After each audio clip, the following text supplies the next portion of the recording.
नमस्कार, मैं अशोक कुमार पांडे और स्वागत है आपका टीसीएच पर। मारिया कोरिना मचाडो ये वेनेजुएला की नेता हैं और इनको नोबेल प्राइज मिला है। नोबेल प्राइज तो इनको मिला है, लेकिन कल से भारत में हंगामा मचा हुआ है। खासतौर पे विपक्ष के लोग और कुछ तथाकथित पढ़े लिखे पत्रकार इनको पता नहीं क्या क्या साबित करने में लगे हैं।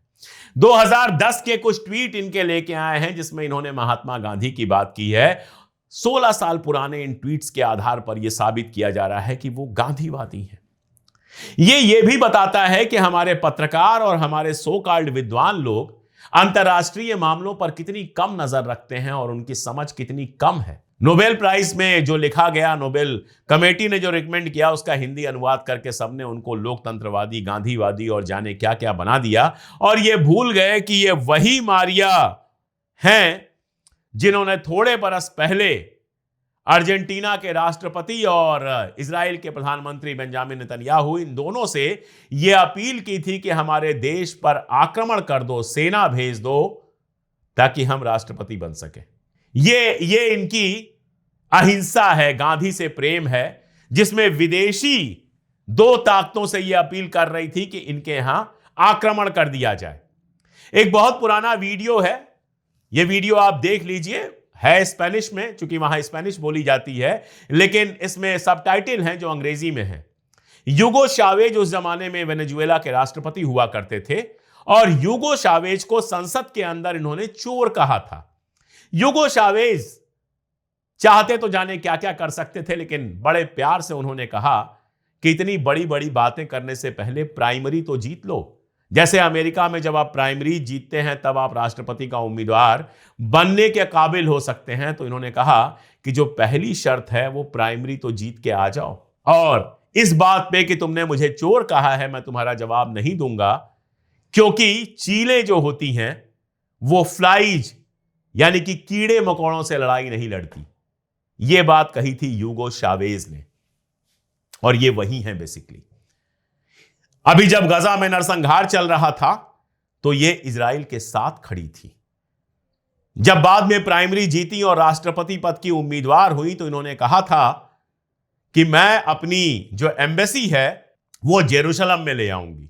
आप जानते हैं कि यूएन ने जेरूशलम को फलस्तीन के कैपिटल का दर्जा दिया है, लेकिन इजराइल उस पर कब्जा करता है और इजराइल उसको अपना इलाका बताता है। ट्रंप ने भी अपने टाइम में अपनी एम्बेसी जेरूशलम में एस्टैब्लिश करके इजराइल का जो क्लेम है उसको सही ठहराया था।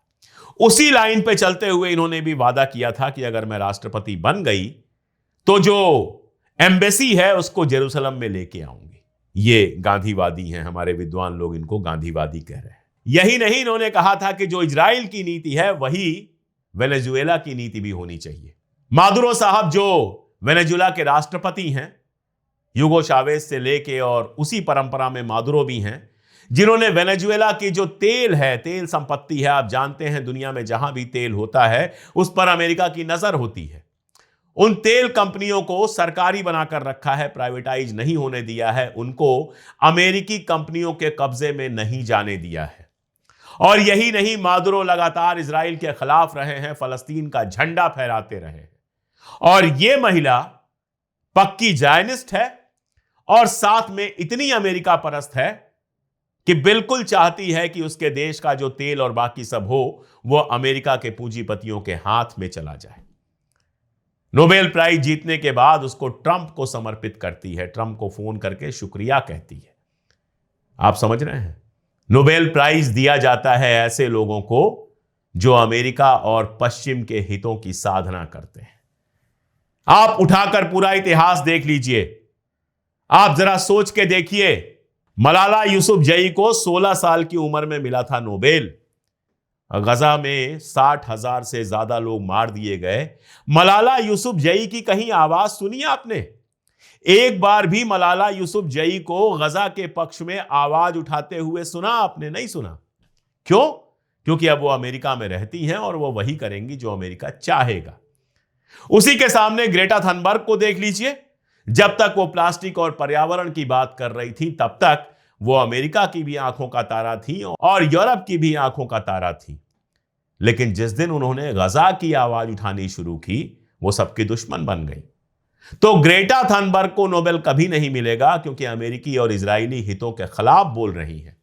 नोबेल मिला मलाला यूसुफजई को, जो अमेरिका के हां में हां मिलाकर चुप है। वैसे नोबेल तो अमेरिका के उन राष्ट्रपतियों को भी मिल चुका है, बराक ओबामा को। बराक ओबामा ने कल एक ट्वीट किया और इस ट्वीट में लिखा कि इजराइल के परिवार परेशान थे और फलस्तीन के लोग परेशान थे। यानी इजराइल में तो परिवार होते हैं, उन होस्टेजेस के तो परिवार थे, लेकिन फलस्तीन में परिवार नहीं थे। जो बच्चे मार दिए गए वो किसी परिवार के नहीं थे। जो औरतें मार दी गई उनका कोई परिवार नहीं था। जो मर्द मार दिए गए उनका कोई परिवार नहीं था। ओबामा की नजरों में वो हैं ओबामा। इनको नोबेल प्राइज मिला था और उसके बाद इन्होंने बम गिराए थे। किसिंगर, हेनरी किसिंगर, पूरी दुनिया को जंग की आग में झोंकने वाले हेनरी किसिंगर को भी नोबेल प्राइज मिला था। नोबेल पीस प्राइज जो होता है वो बेसिकली पॉलिटिकल प्राइज होता है, जो उसी को मिलता है जो अमेरिका और यूरोप के हित पूरे करता है।